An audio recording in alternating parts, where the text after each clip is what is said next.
before anything else today, just look at how cute they are.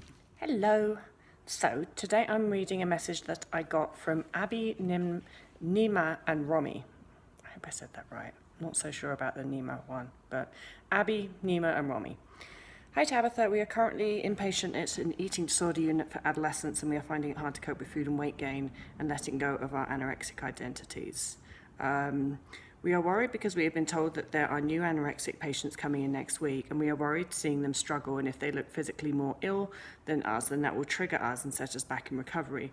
We support each other, but we are finding this process tiresome. We also have extremely bad bloating after meals, and it's hard because meals and snacks and NCOs are so frequent that we have to eat them regardless of how full we feel. Bloatedness also makes our body image worse, which makes it even harder. We haven't let go of our eating disorder weight goals. We feel like we were never sick enough because we never reached anorexia's goal weight. We have started calling this month No Bullshit November because we will not listen to any of the bullshit Barbara, Rex and Donald, our eating disorders, tell us. If you can answer some of these questions in a video, it would mean a world for us. Okay, so the first question was really about other patients coming in. And that's the problem in treatment centres, isn't it? And I think I never went into a treatment centre, so I didn't actually experience that, but I did know other people who had eating disorders when I had anorexia, and it was really difficult, definitely triggering. It's that competitive nature, and not just that, but if somebody is more underweight than you are, then it just brings thoughts of like, well, I'm not that bad, I don't really need to be here, I don't need to be eating this food. It's all a load of bollocks that your brain is producing. And so your choices are this, because if you're in this treatment centre and these people are going to come in next week anyway, regardless of what you do. So your choices are either A, allow it to trigger you and allow it to make you restrict or struggle even harder and listen to all of the thoughts that all comes up, basically have a bad time, or B, see it as a challenge, make your mind up now, there's no fucking way I'm going to let myself be triggered by whatever comes in, and get on with it. And that's not to say that you won't, if you make that decision, that you won't have thoughts. But if you've made that decision, then you can commit to, when you have those thoughts, just being like, hell no, I'm not even listening to that. I'm not giving it the time of day, because it's always a choice to listen to your thoughts. It absolutely is. I know it often doesn't feel like it is, but it absolutely is a choice every time that you listen to your thoughts. And it's certainly a choice to take action based on your thoughts. And what we have to do a lot in eating disorder recovery is not listen to our thoughts and certainly not take action based on them. And so it never feels like the right time to start doing it, and it always feels like, oh, but this is really actually feels so real and so important that I can't do it right now. Well, that's always going to be the way. So the time is right now, and see this as a challenge. Allow whomever to come into that ward. Don't care what they look like. Keep eating and get your mindset on recovery. Get yourself out of there. Second question, we have extremely bad bloating after meals. It's hard because meals and snacks and NCOs are so frequent. We have to eat regardless of how we feel. Bloatedness also makes body image worse. It makes it even harder. Again, it is a choice to listen to negative body image thoughts. And I know everyone will be like, no, it's not. Yes, it is. Like, if you want, the reality here is, if you want to recover from an eating disorder, you have to develop the mental control to not allow your own disordered thoughts to affect you. And this includes things like thoughts around bloatedness and body image.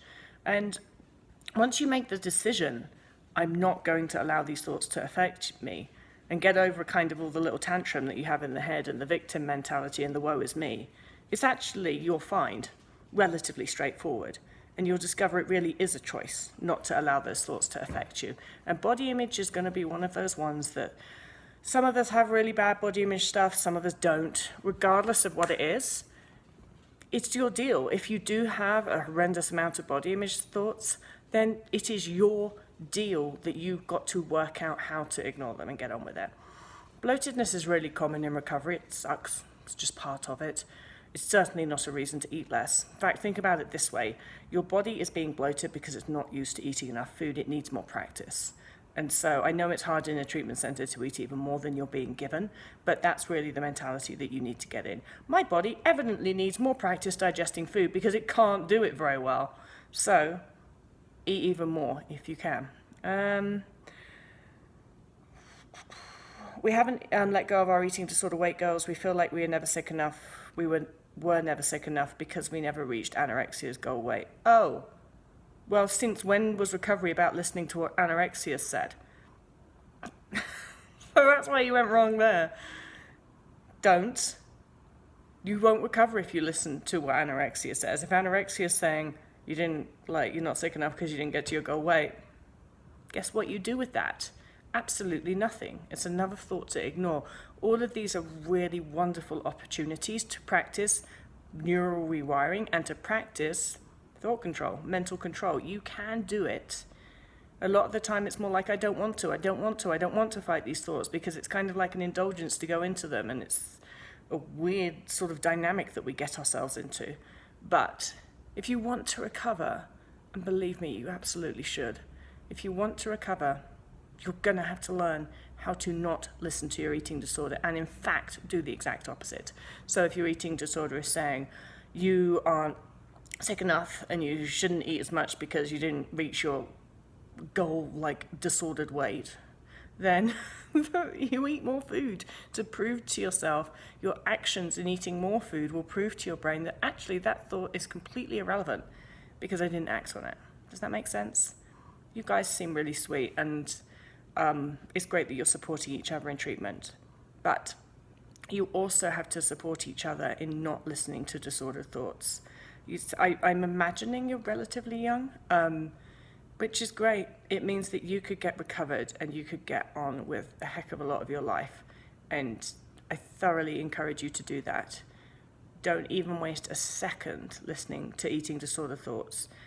And when you come out of treatment, that's when the work is really going to start, because your brain will be back, or you will be back in the environment, and it's different, and you don't have that structure, and that's actually when you really have to respond to hunger, and you really have to go against those thoughts and say, I'm not doing these things, I'm going to recover. Good luck. Bye.